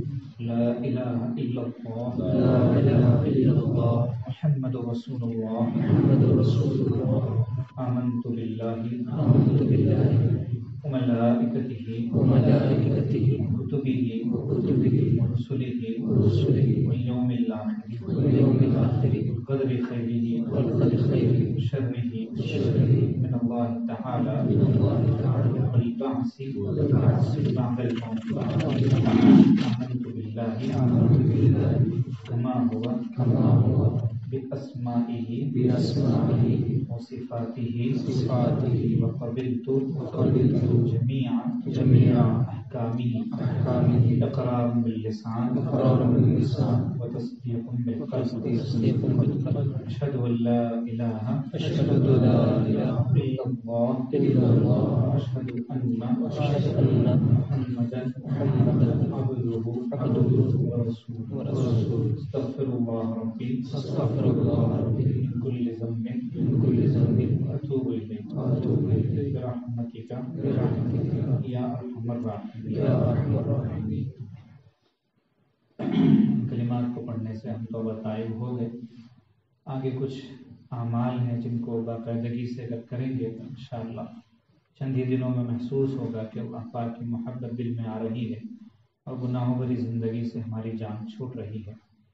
ان میں پہلا معمول ہے صبح و شام 100 مرتبہ استغفراللہ ربی من کل ذنب واتوب الیہ پڑھنا، یعنی استغفار کرنا، اللہ سے اپنے گناہوں کی معافی مانگنا، سچے دل سے اپنی پچھلی زندگی پر شرمندہ ہوتے ہوئے روتے ہوئے یہ کلمات ہم پڑھیں گے روزانہ صبح و شام، انشاءاللہ اللہ پاک ہماری پچھلی زندگی کو معاف فرمائیں گے اور آئندہ زندگی کو پچھلی زندگی کا کفارہ بنا دیں گے۔ دوسرا معمول ہے صبح و شام 100 مرتبہ درود شریف اللہم صلی علی سیدنا محمد وعلی آل سیدنا محمد وبارک وسلم پڑھنا، صبح میں 100 مرتبہ، شام میں 100 مرتبہ، 100 مرتبہ کم از کم دن بھر میں نبی علیہ السلام پر درود بھیجنا، یہ ہمارا فریضہ ہے۔ اگر ہم اتنا بھی نہیں کر سکے کہ 100 مرتبہ نبی علیہ السلام کی ذات اقدس کو درود السلام کا تحفہ نہیں بھیج سکے تو ہم سے زیادہ محروم کوئی نہیں، اس لیے درود شریف کا معمول ہے۔ تیسرا معمول ہے تلاوت کلام پاک۔ اللہ پاک نے ہمیں پیغام بھیجا ہے، میسج بھیجا ہے، ہر ایرے غیرے کا ہم میسج پڑھنا اپنے اوپر فرض سمجھتے ہیں۔ جب تک فون پر آنے والا میسج نہ پڑھیں ہماری طبیعت کو چین نہیں آتا۔ اللہ پاک نے ہمارے لیے جو میسج بھیجا ہے نبی علیہ السلام کے ذریعے قرآن پاک کی شکل میں، اسے ہمیں پڑھنے کی توفیق نہیں ملتی۔ روزانہ کچھ نہ کچھ کلام پاک پڑھنا چاہیے۔ تو تیسرا معمول تلاوت کلام پاک کا ہے، جو حافظ ہے وہ روزانہ 3 پارے پڑھیں اور جو غیر حافظ ہیں جتنا ہو سکے اتنا پڑھیں۔ چوتھا معمول ہے وقوف قلبی۔ وقوف قلبی کا مطلب ہوتا ہے کہ ہم کام کاج میں مشغول ہیں، روزمرہ کے تجارت میں، کھیتی باڑی میں، ملازمت میں، فلاں کام میں، کسی بھی کام میں، لیکن ہمارا دل جو ہے وہ اللہ کو یاد کرنے والا ہونا چاہیے۔ ہمارے دل میں کبھی بھی گناہ کا خیال نہ آئے، گناہوں کے وسوسے نہ آئے۔ تو اس کے لیے ہمیں چاہیے کہ ہم زبان سے اللہ کو یاد کریں تاکہ دل جو ہے وہ شیطان اور نفس کا شکار نہ ہو۔ اس کا طریقہ یہ ہے کہ ہم تھوڑی دیر بعد اپنی زبان سے کہیں اللہ اللہ اللہ، 3 بار کہیں، 1 بار کہیں، لیکن کہیں، ہر تھوڑی دیر بعد کہیں۔ اس کا اثر ہوگا انشاءاللہ دل پر اور دل اللہ کی یاد میں ہمیشہ لگا رہے گا۔ چوتھا معمول ہے، 5واں معمول ہے مراقبہ۔ جو لوگ بیعت ہیں پہلے سے یا جو بھی ہوئے، وہ حضرات مراقبے کا اہتمام کرے پابندی کے ساتھ۔ مراقبے کا مطلب ہے دل میں اللہ کو یاد کرنا۔ اس کا طریقہ بہت آسان ہے۔ 24 گھنٹوں کی زندگی میں سے کوئی وقت نکالیں آپ کہ میں فلاں وقت فارغ کرتا ہوں، آدھا گھنٹہ اللہ کی یاد کے لیے۔ نبی علیہ السلام دین کے سارے کاموں کے ساتھ، دنیا کی ساری مشغولیات کے ساتھ بھی روزانہ کچھ نہ کچھ وقت اللہ کی یاد کے لیے نکالا کرتے تھے۔ تو وقت نکالیں، رات کا ہو، دن کا ہو، یکسوئی کا ہونا چاہیے، اس میں کوئی دوسرا کام نہ ہو۔ جب وقت نکال دیے تو اب ایک جگہ سکون سے بیٹھ جائیں۔ بیٹھنے میں کوئی پابندی نہیں، جیسے سہولت ہو ویسے بیٹھ سکتے ہیں۔ بیٹھ کر آنکھیں بند کر لیں اور سر کو جھکا لیں اور نیت کریں کہ اللہ پاک کی رحمت آ رہی ہے، میرے دل میں سما رہی ہے، میرے دل سے گناہوں کی سیاہی اور ظلمت دور ہو رہی ہے اور میرا دل کہہ رہا ہے اللہ اللہ اللہ۔ یہ نیت کر لیں اور خاموش بیٹھ جائیں۔ اس کے بعد نہ زبان سے کچھ پڑھیں نہ دماغ سے کچھ سوچیں۔ اب چاہے دل لگے نہ لگے، شیطان آ کے پریشان کرے، وسوسے آئیں، فلاں ہو تاکہ نیند آئے، کچھ بھی ہو، بس یہ طے کریں کہ مجھے بیٹھنا ہے، باقی کا کام اللہ پاک آگے کریں گے۔ پھر اللہ پاک کی محبت بھی دل میں آئے گی، گناہوں سے نفرت بھی بیٹھے گی اور انشاءاللہ زندگی جو ہے وہ انسانوں والی گزرے گی اور نبی علیہ الصلوۃ والسلام کی مرضی کے مطابق زندگی گزارنا آسان ہو جائے گا۔ جیسی زندگی نبی علیہ السلام نے گزاری ویسے گزارنا آسان ہو جائے گا۔ اس کے لیے ذریعہ ان معاملات پر عمل کریں کہ انشاءاللہ اس کے فائدے خود ہی محسوس کریں گے۔ اللہ پاک ہم سب کو عمل کی توفیق عطا فرمائے۔ اس وقت تھوڑی دیر کے لیے مراقبہ کر لیں، سروں کو جھکا لیں، آنکھوں کو بند کر لیں، دنیا اور دنیا میں جو کچھ ہے ان سب سے ہٹ کٹ کر یکسوئی کے ساتھ اللہ پاک کی یاد میں ڈوب جائے اور یہ تصور کرے کہ اللہ پاک کی رحمت آ رہی ہے، میرے دل میں سما رہی ہے، میرے دل سے گناہوں کی سیاہی اور ظلمت دور ہو رہی ہے اور میرا دل کہہ رہا ہے اب اب اب۔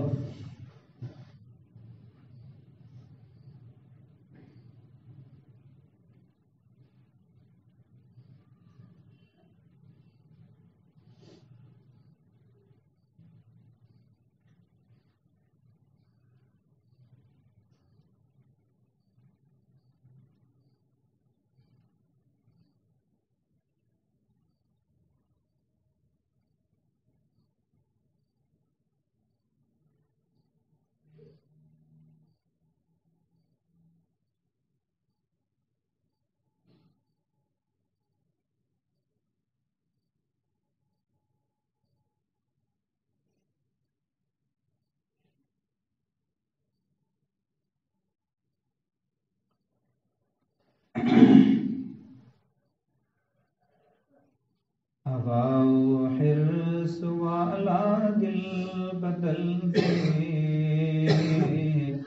میرا غفلت میں ڈوبا دل بدل دے، بدل دے دل کی دنیا دل بدل دے، خدایا فضل فرما دل بدل دے، گنہگاری میں کب تک عمر کاٹوں، گنہگاری میں کب تک عمر کاٹوں، بدل دے میرا رستہ دل بدل دے۔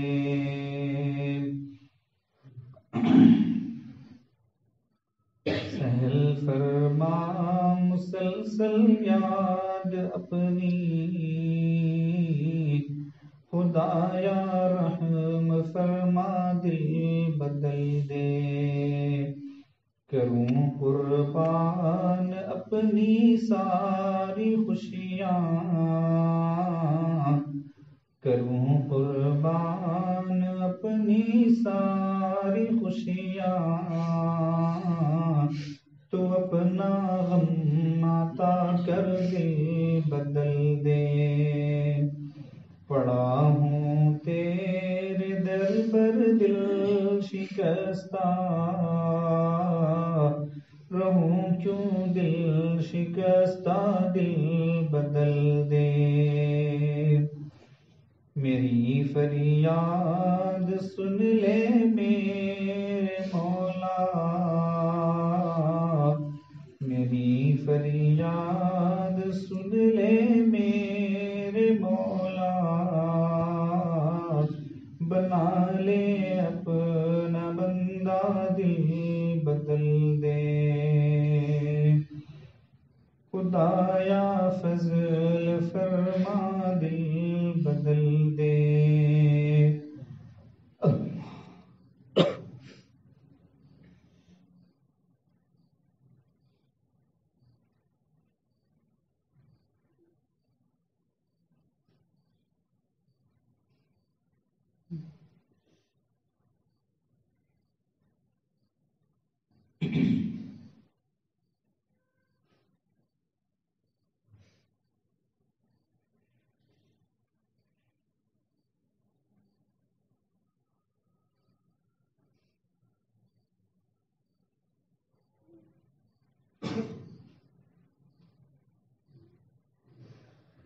لا إله إلا الله سبحان ربي العلي الوهاب اللهم صل على سيدنا محمد وعلى آل سيدنا محمد وبارك وسلم کریم آقا ہم کے عالم کی فقیر بندے اللہ گناہوں کو معاف فرما، خطاؤں سے درگزر فرما، سیئات کو حسنات میں تبدیل فرما۔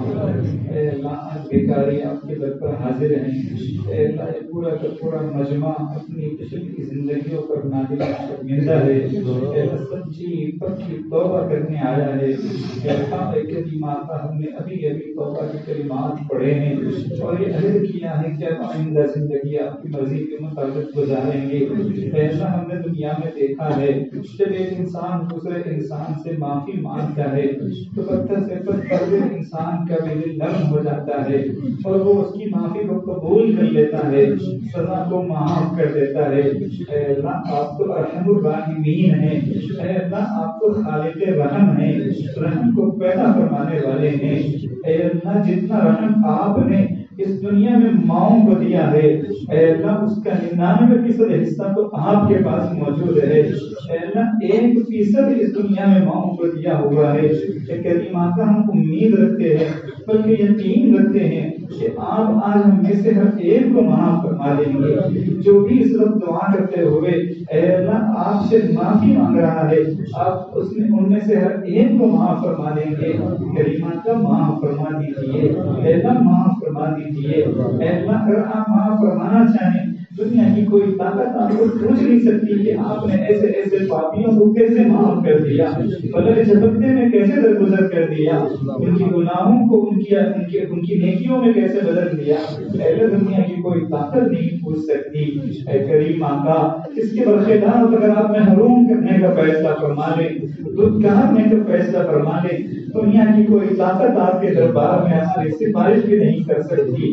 پہلا محروم ہونے سے بچا لیجیے، مردود ہونے سے بچا لیجیے. پہلا جب شیطان مردود ہو رہا تھا، پہلا جب آپ اس کو اپنے دربار سے دھتکار رہے تھے، کریم آقا پورے فرشتوں کی جماعت وہاں پر موجود تھی، جبرائیل موجود تھے. کسی نے بھی اللہ سے بارش کے لیے زبان تک نہیں کھولی، اس لیے کہ اس وقت آپ کا جلال برس رہا تھا.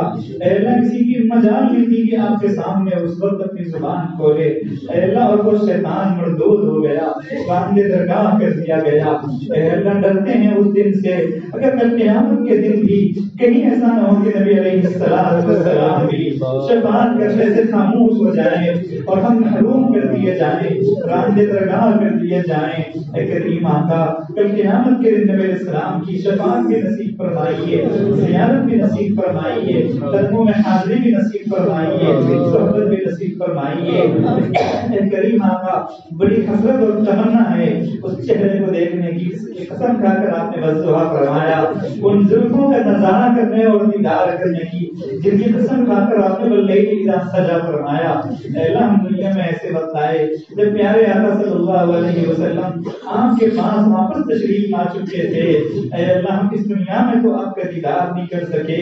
اے اللہ، ہم نے سنا ہے کہ قیامت کے دن آپ بعضوں کو ان کی بدعملیوں کی وجہ سے اندھا اٹھائیں گے. اے اللہ، اگر خدا نخواستہ ہم ان لوگوں میں شامل ہو گئے جنہیں اندھا اٹھایا جائے گا تو ہم تو بڑے محروم ہو جائیں گے کہ میں اس دنیا میں پیارے آقا کی زیارت کی، میں آخرت میں زیارت نصیب ہوگی. پیارے اللہ، ہمیں اندھوں میں شامل ہونے سے بچا لیجیے، محروم بندوں میں شامل ہونے سے بچا لیجیے.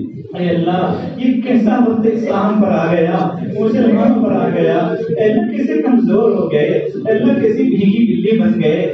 آج جس کے جو جی میں آتا ہے وہ نبی علیہ السلام کو کہہ بیٹھتا ہے، آنکھ کو کہہ دیتا ہے. اے اللہ، بیٹیوں کی طرح زبان چل رہی ہے. اے اللہ، آنکھیں اے اللہ ان کی کتنی ہیلا دلیری کرنے والی بن گئی ہے. اے کریم آقا، یہ دشمن کتنے طاقتور ہوتے جا رہے ہیں. ان کی مجال اتنی ہو گئی کہ اے اللہ اتنی بڑی تعداد کے باوجود بھی وہ آپ کے محبوب علیہ السلام کی شان اقدس میں گستاخیاں کر رہے ہیں. اے اللہ، اس سب اصل میں ہماری بدعملیوں کا نتیجہ ہے. اے اللہ، ہماری جس کو فجور والی زندگیوں کا اثر ہے، سنت سے دور زندگی کا اثر ہے، نبی علیہ السلام کی اتباع سے دور زندگی کی نحوست ہے. اے کریم آقا، ہمیں سب سے پہلے آقا صلی اللہ علیہ وسلم کی صحیح معنوں میں اتباع کرنے والا بنا دیجیے، صحیح معنوں میں اطاعت کرنے والا بنا دیجیے، سچی محبت دلوں میں رکھنے والا بنا دیجیے. اے اللہ، آقا کے ایک ایک قول کو، ایک ایک فعل کو، ایک ایک کردار کو اپنی زندگیوں میں داخل کرنے والا بنا دیجیے. اے اللہ، ہم میں سے ہر ایک کو سنت کی محبت اور سنت کا عشق کرنے والا بنا دیجیے. اے اللہ، سنتوں کو زندہ کرنے والا بنا دیجیے. اے کریم آقا، ہمارے گناہوں کو معاف فرما دیجیے. اے اللہ، آپ کے محبوب کو کہا گیا ہم کچھ نہیں کر سکے، آپ کے محبوب پر امید اٹھائی گئی، ہماری زبانیں گھٹ ہیں. اے اللہ، ہمارے ہاتھ شل ہیں. اے اللہ، ہمارے پیر مفلوج ہیں. اے کریم آقا، ہماری اس کمزوری کو معاف کروا دیجیے. اے اللہ، ہمیں سے ہر ایک کو متبع سنت بنائیے. اے اللہ، سنت کی محبت و سنت کا عشق ہمارے دلوں میں پیدا فرمائیے. اے اللہ، آپ کی محبت کی آگ ہمارے سینوں میں جلا دیجیے. اے اللہ، آتش عشق سے ہمارے دلوں کو آباد کر دیجیے. اے کریم آقا، ہمیں سے ہر ایک کو اپنے مقبول و محبوب بندوں میں شامل فرما دیجیے. نسبت کے نور سے ہم سب کے قلوب کو منور فرما دیجیے. اے اللہ، جتنے لوگ ان دعاؤں پر آمین کہہ رہے ہیں ان میں سے ہر ایک کو ان کی پوری نسلوں کو تقویٰ والا بنا دیجیے، کامل ایمان والا بنا دیجیے، کامل یقین والا بنا دیجیے، کامل صدق والا بنا دیجیے، سارے اچھے اخلاق والا بنا دیجیے، برے اخلاق سے دور رہنے والا بنا دیجیے.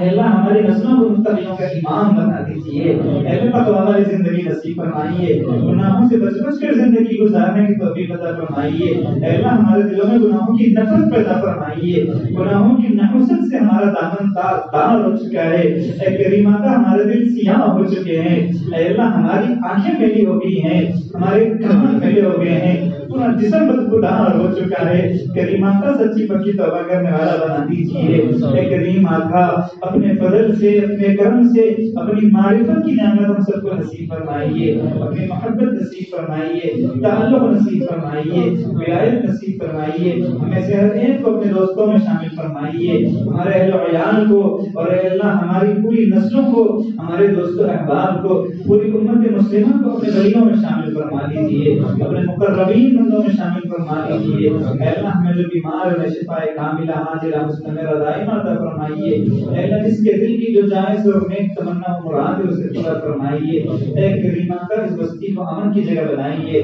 خیر و برکت کے مرکز بنائیے، فلاح و کامیابی کے مرکز بنائیے، یہاں کے مسلمانوں میں اتحاد و اتفاق پیدا فرمائیے، غیروں کو ایمان کی طرف راغب فرمائیے، اسلام کی نعمت سے انہیں مالا مال فرمائیے، اے اللہ اس بستی کو ہر شر سے ہر فتنے سے محفوظ رکھیے، اے اللہ پورے عالم سے فتنوں کو ختم فرما دیجیے، پورے عالم کو فتنوں سے اور شرور سے محفوظ رکھیے، شیطانوں کی شیطانیت سے، دجالوں کی دجالیت سے، مکاروں کے مکر و فتنوں کے فتنوں سے، شریروں کی شرارت اور حاسدین کے حسد سے، ایمان اور ایمان کی، اسلام اور اسلام کی پوری حفاظت فرمائیے، مدارس اسلامیہ، مکاتب دینیہ، مراکز دینیہ کی اور دین کے تمام شعبوں کی اور شعبوں میں کام کرنے والے تمام خدمت گزاروں کی اے اللہ دائیں سے بائیں سے ہر جانب سے پوری حفاظت فرمائیے، اے اللہ ہم میں سے ہر ایک کو اسلام کی زندگی اور ایمان پر خاتمہ نصیب فرمائیے، کریم آقا جو ایمان کی دولت بہت دین کی دولت ہے، آج غیر اسے چھیننے کے لیے پوری منصوبہ بندی کر چکا ہے، کریم آقا اس دن کے دیکھنے سے ہماری حفاظت فرمائیے